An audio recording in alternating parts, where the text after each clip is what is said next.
आम गाँव आम गोपीनाथ मंदिर 2 वर्ष है प्रतिष्ठा करिछु।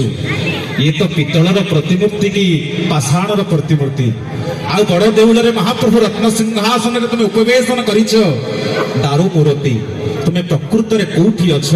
ये काठ भितर अछ ना पितल मूर्ति भितर अछ ना पाषाण भितर तुम अछ? महाप्रभु दया करी तुम टिके कुह, भक्त को टिके कुह। महाप्रभु अति सुंदर भाव कहले न काष्ठ विद्यते विष्णु न मृण्मय न पाषाणे भावे न विद्यते विष्णु तस्मात् भाव ही केवलम, तस्मात् भाव ही केवलम।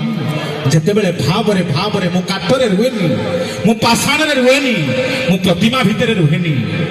मत भक्ता जत्र गायन्ति तत्र तिष्ठामि नारद।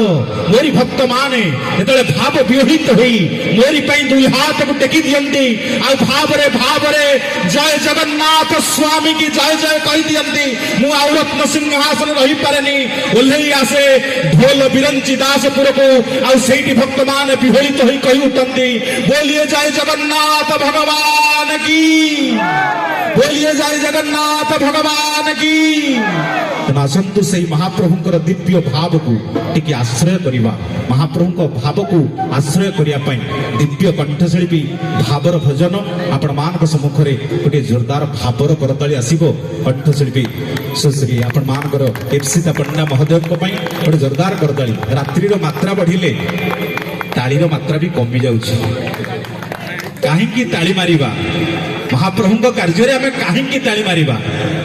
परवर्ती पर्यायर कहबी गोटे जोरदार करताली आसिले परवर्ती पर्यायर में कहीं ताली मारिबार कारण भी अच्छी। आसतु दिव्य कंठशिल्पी जय जय जगन्नाथ, जय श्री जगन्नाथ।